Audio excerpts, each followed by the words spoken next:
What's going on, everyone? Let's build a Rockabilly. Now, I've actually already built one, but I just got back from Utah WRC Rock Nationals, and I had such a blast driving the Rockabilly that I want to build a second one, and I'm going to dedicate it as a trail truck. Now, my first one is a straight axle built to the Pro Mod rule set in WRC Rock, but I want a portal version just because I want to have one of each, and the real full-size Rockabilly is a portal. Now, it's a portal and four-wheel steer. Maybe I'll go that route, but I'm not 100% dead set on that yet. So I'm gonna walk through in this video series all of the tips and tricks and how-tos and the little intricacies of one of these projects that I put together very similar to the Jimmy's Moon Buggy. But rather than doing it in 1 hour-long video, I'm gonna try and pack as much detail as I can into multiple videos showing you guys exactly how this goes. So it could be a long series with a lot of detail into it.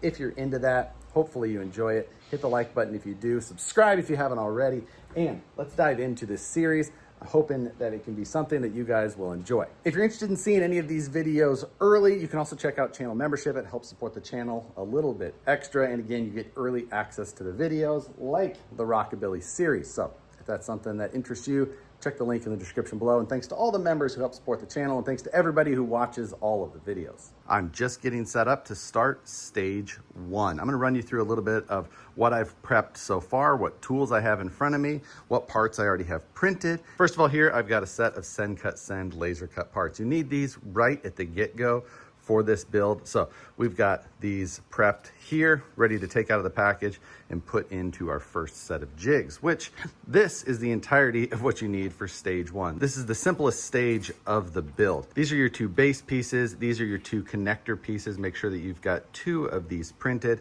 They bolt in here to hold these 2 properly spaced apart. And this is our tube templates for our first stage. We're gonna need 2 of each of these. And you can refer to the photos that are in the download package to correlate to exactly which ones these go to if the titles that are printed on them aren't clear enough. Now, all of these are just printed out of PLA. Stick to PLA for these parts because if and when you're welding or brazing, things are going to melt, and PLA comes off of the steel tubing super easy. So stick to PLA.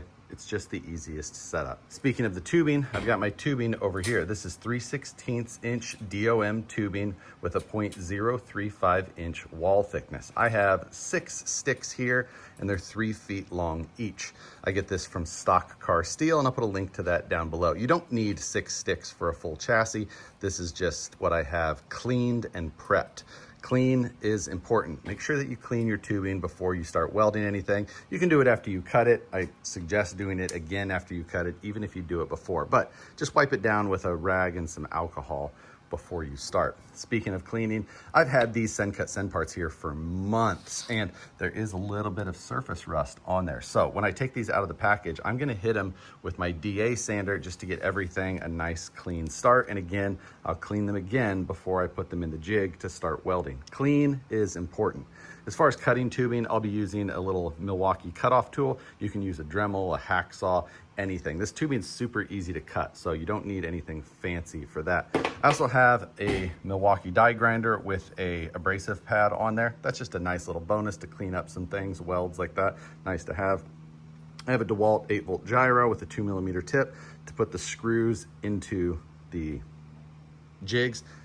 You don't need a power tool. You can, of course, use a hand tool. For the hardware, I really like this M3x8 coarse thread hardware that you get like in the Vanquish stock beadlock wheels, the plastic beadlock wheels. You can buy it separately, but any hardware will do. You don't need anything. This is just super easy. It bites really well in 3D printed parts, so that's what I like. I just save this out of the stock wheels when I'm done building. So one nice thing for that. Beyond that, for coping your tubing, which is like putting that circular notch in the end of it that butts up to another tube, I'm using a 3/16 inch chainsaw file. Super easy. And then I have this little steel plate that I made, and I just welded a little piece to with a hole that is right on the plane of the actual bottom. And that helps me to be able to just cope right against this. I'm just doing it all by hand for these videos. It works pretty well. You don't need anything fancy. You can just hold it by hand. You can put it in a vise, whatever you want to do. When we get to the bending of tubes, that's when we'll go over the bender that I have in my vise over there. And when we get to the welding process, I'll go over my TIG setup. I do suggest TIG welding for these projects. You can absolutely braze. A lot of people have done it with really great results. It's just a little messier. This is a lot easier. I've done some videos on very inexpensive TIG welder setups. You can do this with like a $200 TIG welder. I'll be using my AHP welder. In this case, my YesWelder is up there, and it's worked really well in the past, but I've been welding some aluminum lately, so I'll be using my AHP because that's what's already set up for me. But let's get into our first steps. The first thing I'm going to do is I'm going to get my laser cut parts out of this package, and I'm going to cut off the necessary ones from the tree so that I can get started.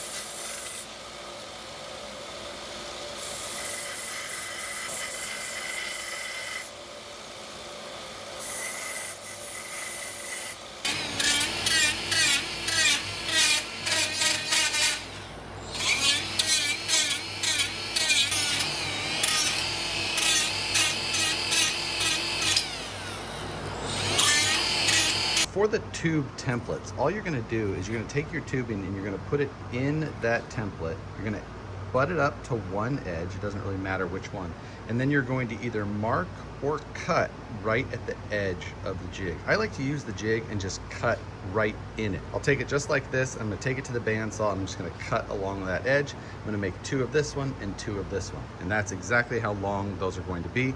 Then we're gonna clean them up and put them into the actual assembly jig.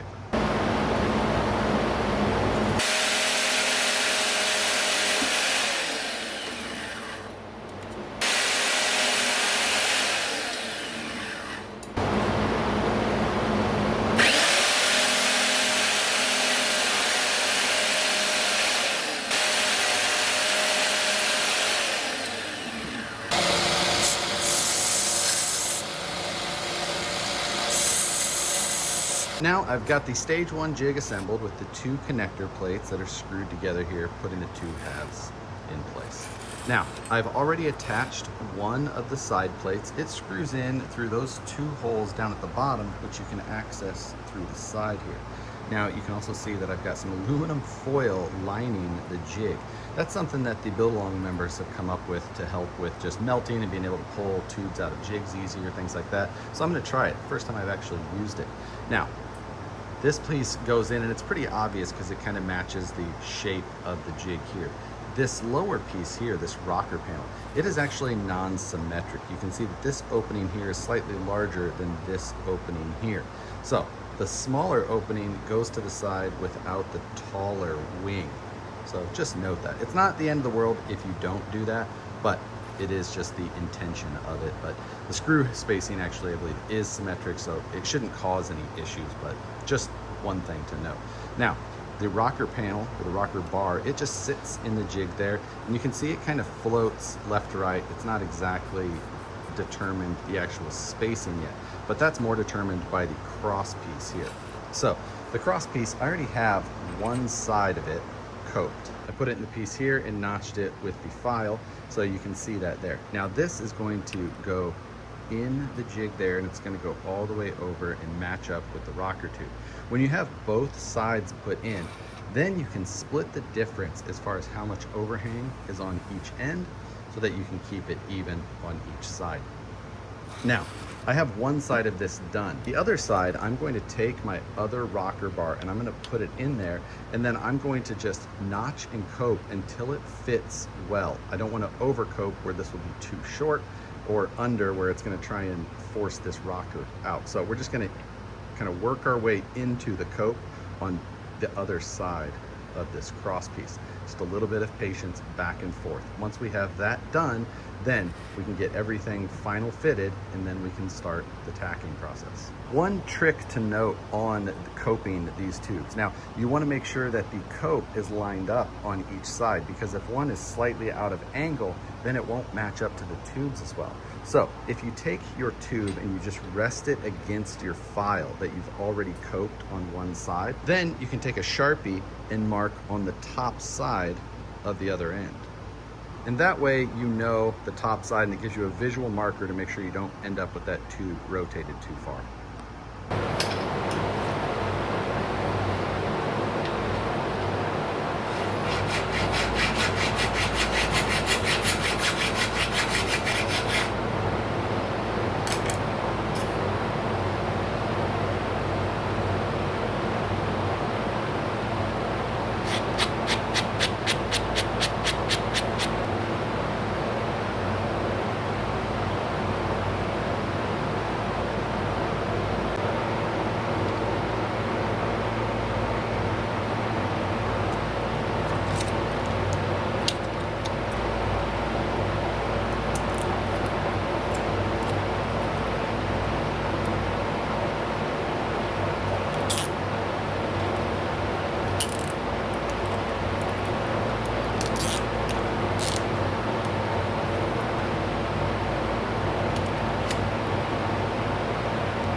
So stage one now is all in the jig. You can see that there's zip ties holding all of the tubing and pieces in place. There's loops in the 3D printed jigs to hold those for every tube. So just look for those and make sure that you get that attached. That'll be much more obvious, especially in the later stages where tubes are at weird angles and wouldn't stay in just with gravity. But it does help keep everything nice and secure. I've gone through and evened up my gaps for the tubing on each end as far as the overhang goes.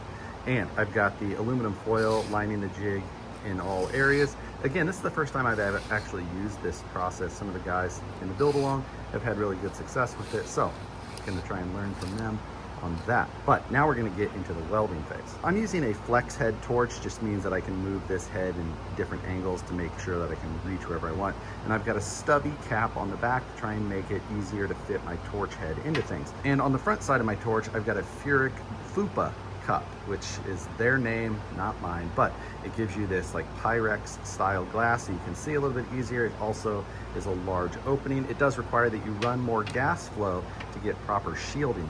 But with this tubing, it just helps to try and keep the backside a little bit cleaner.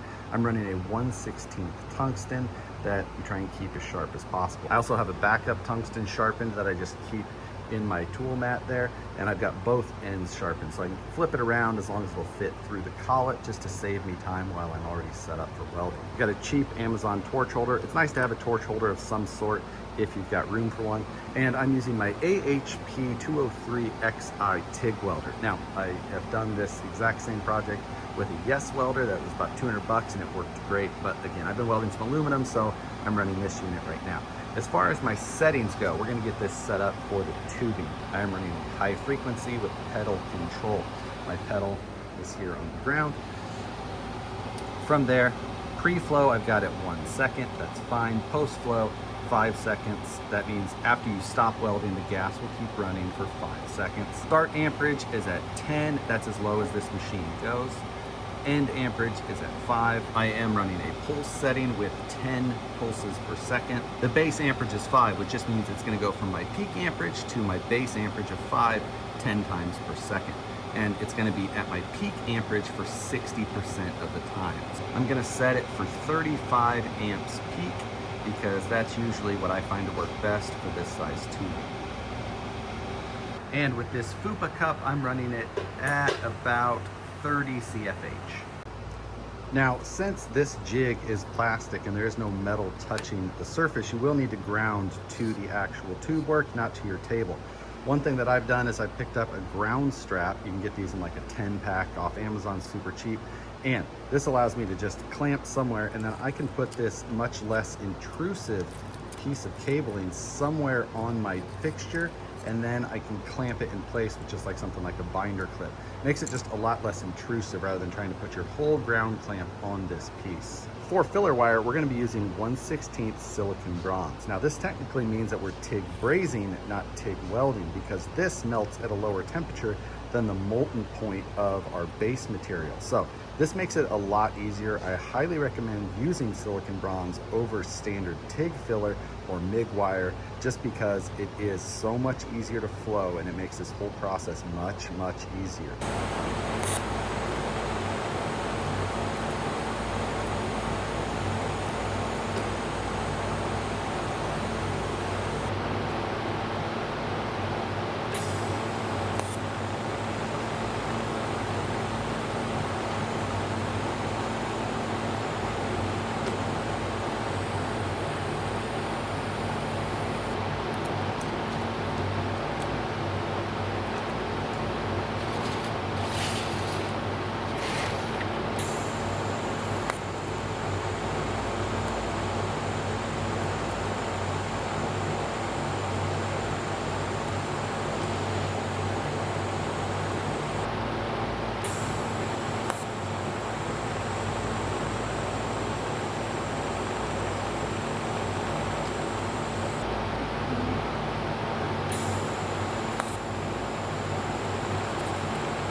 Stage one is tacked up.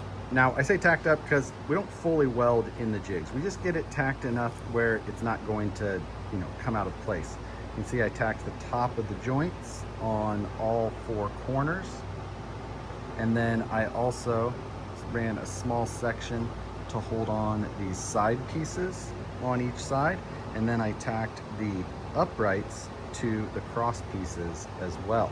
But we can take it out of this jig now, and then we can fully weld out each of those joints. You can see that I did build up some heat when I was tacking up this upright, and it broke a zip tie. That's gonna happen to you as you go.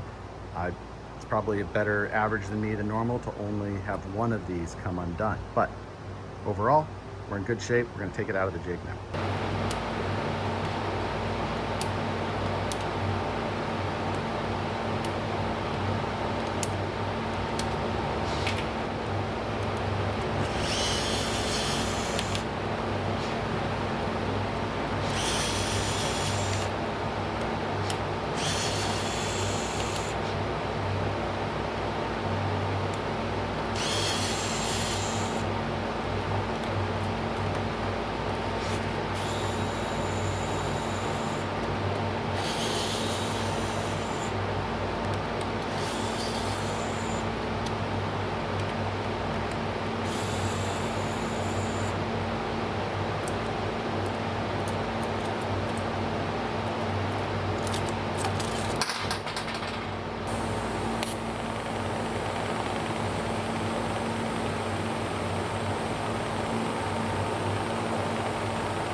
And that's stage one complete.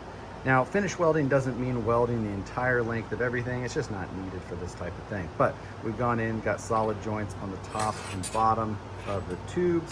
We've welded more around each of the uprights. And in general, everything should be held in pretty well. Now, this section of tube between the uprights, in the end, will get cut out. So you don't need to worry too much about, like this is where that zip tie was. This is going to get cut out after the upper structure ties the two halves together. So a minor thing, but just something to note for down the road.